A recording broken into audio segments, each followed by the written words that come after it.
Price lord. ದೇವರ ಅತಿ ಪರಿಶುದ್ಧ ನಾಮಕ್ಕೆ ಸ್ತೋತ್ರವಾಗಲಿ. ಮತ್ತೊಂದು ದಿನವನ್ನು ಕಾಣುವಂತೆ ದೇವರು ನಮಗೆ ಕೃಪೆ ಮಾಡಿದ್ದಕ್ಕಾಗಿ ದೇವರಿಗೆ ಸ್ತೋತ್ರ.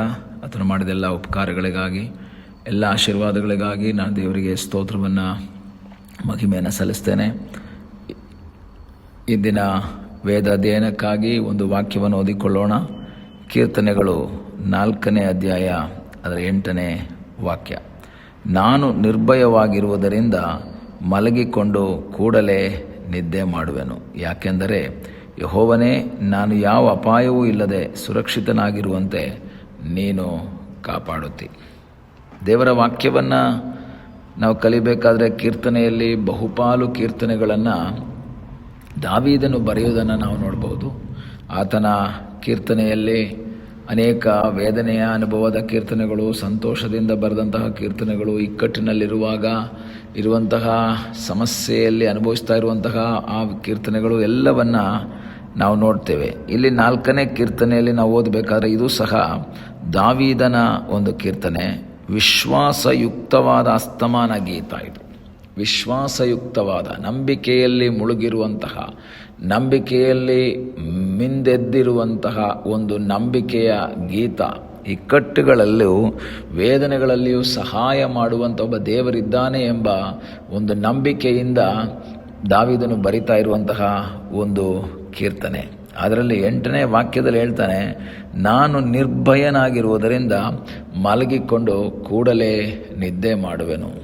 ಒಂದು ರೀತಿಯಲ್ಲಿ ಹೇಳಬೇಕು ಅಂದರೆ, ಇಂದು ಅನೇಕರಿಗೆ ರಾತ್ರಿಯಲ್ಲಿ ಸರಿಯಾಗಿ ನಿದ್ದೆ ಇಲ್ಲ. ಭಯ, ಅಸಮಾಧಾನ, ವೇದನೆ, ದುಃಖ ಎಲ್ಲವೂ ಇದೆ. ಒಂದು ರೀತಿಯಲ್ಲಿ ಹೇಳಿದ್ರೆ ದಾವೀದನ ಜೀವಿತದಲ್ಲೂ ಸಹ ಇಕ್ಕಟ್ಟುಗಳ ಮಧ್ಯದಲ್ಲಿ ಹಾದು ಹೋಗ್ತಾನೆ, ವೇದನೆಯ ಮಧ್ಯದಲ್ಲಿ ಹಾದು ಹೋಗ್ತಾನೆ, ನಿರಾಶೆಗಳಲ್ಲಿ ಹಾದು ಹೋಗ್ತಾನೆ. ನಿರಾಶೆಯ ಅನುಭವಗಳು ಅವನ ಜೀವಿತದಲ್ಲಿ ಬರ್ತದೆ. ಆದರೆ ಅವನೇನು ಹೇಳ್ತಾನೆ ಅಂದರೆ, ನಾನು ನಿರ್ಭಯನಾಗಿದ್ದೇನೆ. ಯಾಕೆ? ದಾವೀದನಿಗೆ ಕೇಳೋಣ, ಯಾಕೆ ನಿನಗೆ ಭಯ ಇಲ್ಲ? ಅವನನ್ನು ಹಿಡಿಯುವುದಕ್ಕಾಗಿ ಶತ್ರುಗಳು ಪ್ರಯತ್ನ ಮಾಡುವಾಗಲೂ, ಸೌಲನು ಒಬ್ಬ ರಾಜನೇ ಒಬ್ಬ ಸಾಧಾರಣ ವ್ಯಕ್ತಿಯನ್ನು ಹಿಡಿಯುವುದಕ್ಕಾಗಿ ಪ್ರಯತ್ನ ಮಾಡುವಾಗಲೂ ದಾವೀದನು ಹೇಳ್ತಾನೆ, ನಾನು ನಿರ್ಭಯನಾಗಿದ್ದೇನೆ. ಯಾಕೆ ನಿರ್ಭಯವಾಗಿದ್ದೇನೆ ಅಂತ ಹೇಳಿದ್ರೆ, ನನ್ನ ಜೊತೆಯಲ್ಲಿ ದೇವರಿದ್ದಾರೆ, ನನ್ನ ಸಂಗಡ ದೇವರಿದ್ದಾರೆ. ಈ ಹಗಲಿನ ಸಮಯದಲ್ಲಿ ನನ್ನನ್ನು ಕೇಳುವಂಥ ಪ್ರಿಯ ದೇವರ ಮಕ್ಕಳೇ, ಭಯ ಪಡಬೇಡ, ನಾನು ನಿನ್ನ ಸಂಗಡ ಇದ್ದೇನೆ ಎಂದು ವಾಗ್ದಾನ ಮಾಡಿದಂತಹ ದೇವರ ಸಾನ್ನಿಧ್ಯವನ್ನು ಅನುಭವಿಸುವಂತಹ ವ್ಯಕ್ತಿಗಳಾಗಿ ನಾವು ಮಾರ್ಪಡಬೇಕು. ಭಯಪಡುವಂತಹ ಅನೇಕ ಸನ್ನಿವೇಶಗಳು ನಮ್ಮ ಮುಂದೆ ಬರಬಹುದು. ನಮ್ಮನ್ನು ಭಯಗೊಳಿಸುವಂತಹ ಅನೇಕ ವಿಷಯಗಳು ನಮ್ಮ ಜೀವಿತದಲ್ಲಿ ಬರಬಹುದು. ಆದರೆ ಅದರ ಮಧ್ಯದಲ್ಲೂ ಸಹ ಭಯಪಡಬೇಡ, ನಾನು ನಿಮ್ಮ ಸಂಗಡ ಇದ್ದೇನೆ ಎಂಬುದಾಗಿ ಪ್ರಾಮಿಸ್ ಮಾಡಿದಂತಹ ದೇವರ ಸಾನ್ನಿಧ್ಯ ನಮ್ಮ ಸಂಗಡ ಇರುವುದಕ್ಕಾಗಿ ಸ್ತೋತ್ರ. ನಮ್ಮ ಜೊತೆಯಲ್ಲಿ ದೇವರಿರುವುದಕ್ಕಾಗಿ ಸ್ತೋತ್ರ. ದಾವೀದನಲ್ಲಿ ಒಂದು ವಿಶ್ವಾಸವಿತ್ತು, ಒಂದು ನಂಬಿಕೆ ಇತ್ತು. ನಾನು ಒಂಟಿಯಲ್ಲ, ನಾನು ಏಕಾಂಗಿಯಲ್ಲ, ನನ್ನ ಸಂಗಡ ನನ್ನ ದೇವರಿದ್ದಾರೆ. ಇವತ್ತು ಅನೇಕರಿಗೆ ಭಯದ ವಾತಾವರಣದಲ್ಲಿ ಜೀವಿಸೋದಕ್ಕೆ ಕಾರಣ ಏನು ಗೊತ್ತಾ? ಅವರಿಗೆ ವಾಕ್ಯ ಗೊತ್ತು, ಭಯಪಡಬೇಡ, ನಾನು ನಿನ್ನ ಸಂಗಡ ಇದ್ದೇನೆ ಅಂತ ದೇವರು ಹೇಳ್ತಾ ಇದ್ದಾರೆ ಅಂತ ಗೊತ್ತು. ಬಟ್ ಅದನ್ನು ನಂಬೋದಕ್ಕಾಗ್ತಾ ಇಲ್ಲ. ಅದನ್ನು ನಂಬಿಕೆಯ ಮೂಲಕ ಅದನ್ನು ಅರಿಕೆ ಮಾಡೋಕ್ಕಾಗ್ತಾ ಇಲ್ಲ. ದಾವೀದನು ಹೇಳ್ತಾನೆ, ನಾನು ಸುಖವಾಗಿ ಮಲಗ್ತಾ ಇದ್ದೀನಿ, ಒಳ್ಳೆ ನಿದ್ದೆ ಮಾಡ್ತಾ ಇದ್ದೀನಿ. ಕಾರಣ ಏನು ಗೊತ್ತಾ? ನನಗೆ ಭಯವಿಲ್ಲ, ಯಾವ ಭಯನೂ ನನಗಿಲ್ಲ. ಯಾಕೆಂದರೆ ನನ್ನ ದೇವರು ನನ್ನ ಸಂಗಡ ಇದ್ದಾನೆ. ಈ ಹಗಲ ಸಮಯದಲ್ಲಿ ಭಯದ ವಾತಾವರಣದಲ್ಲಿ ಜೀವಿಸ್ತಿರುವಂಥ ದೇವರ ಮಗುವೆ, ಒಂದು ಕೆಲಸದ ವಿಷಯ ಆಗಿರ್ಬೋದು, ಅಯ್ಯೋ ಕೆಲಸ ಹೋಗ್ಬಿಡುತ್ತೋ ಅಂತ ಭಯ, ಅಥವಾ ಈ ಥರ ರೋಗ ಬಂದ್ಬಿಡುತ್ತೋ ಅಂತ ಭಯ, ರೋಗ ಬಂದರೆ ಏನು ಮಾಡೋದು ಅಂತ ಭಯ. ವ್ಯತ್ಯಸ್ತವಾದಂತಹ ಭಯದ ವಾತಾವರಣದಲ್ಲಿ ದೇವಜನರು ಜೀವಿಸ್ತಾರೆ. ಆದರೆ ಈ ಹಗಲಿನ ಸಮಯದಲ್ಲಿ ನಂಬಿಕೆಯಿಂದ ಹೇಳಬೇಕು, ನಾನು ನಿರ್ಭಯನಾಗಿರ್ತೇನೆ. ಈ ದಾವೀದನು ಹೇಳ್ತಾನೆ, ನಾನು ದೇವರಲ್ಲಿ ಆಶ್ರಯಿಸ್ತೇನೆ, ಮನುಷ್ಯನು ನನ್ನನ್ನು ಏನೂ ಮಾಡಲ್ಲ. ಯಾಕೆ? ಅವನ ಜೀವಿತದಲ್ಲಿ ಒಂದು ನಂಬಿಕೆ ಇದೆ, ನನ್ನ ದೇವರು ನನ್ನ ಸಂಗಡ ಇದ್ದಾರೆ. ಭಯದ ವಾತಾವರಣದಲ್ಲಿ ಜೀವಿಸ್ತಾ ಇದ್ದಾನೆ ದಾವೀದ. ಸೌಲನಿಗೆ ಎದುರಿಕೊಂಡು ಕಾಡುಗಳಲ್ಲಿ, ಗುಹೆಗಳಲ್ಲಿ ಬಚ್ಚಿಟ್ಕೊಳ್ತಾ ಇದ್ದಾನೆ. ಭಯದ ವಾತಾವರಣದಲ್ಲೇ ಜೀವಿಸ್ತಾನೆ. ಆದರೂ ಸಹ ಅವನು ಹೇಳ್ತಾನೆ, ನಾನು ನಿರ್ಭಯವಾಗಿದ್ದೇನೆ.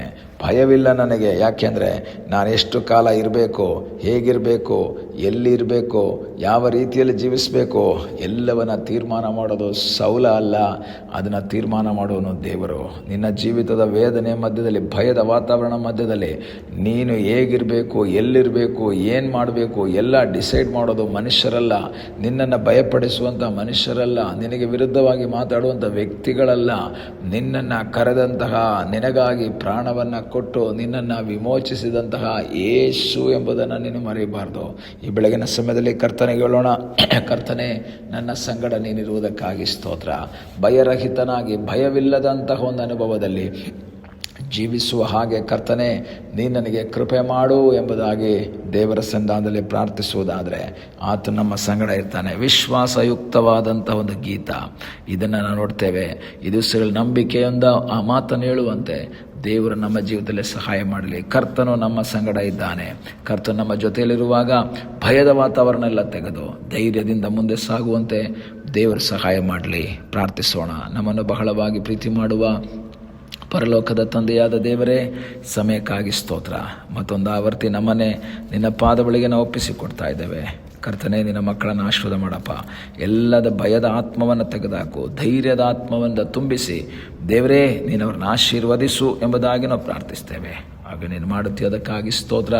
ಪ್ರಾರ್ಥನೆಯನ್ನು ಕೇಳಿದ್ದಕ್ಕಾಗಿ ನಿನಗೆ ಸ್ತೋತ್ರ. ನಿನ್ನ ಕೃಪೆಯಲ್ಲಿ ನಿನ್ನ ಮಕ್ಕಳನ್ನ ಮರೆ ಮಾಡಿ ನಡೆಸು. ಯೇಸುವಿನ ಮುದ್ದಾದ ಹೆಸರಿನಲ್ಲಿ ಬೇಡಿಕೊಳ್ಳುತ್ತೇವೆ ನಮ್ಮ ಪ್ರೀತಿಯ ತಂದೆಯೇ. ಆಮೇನ್. God bless you.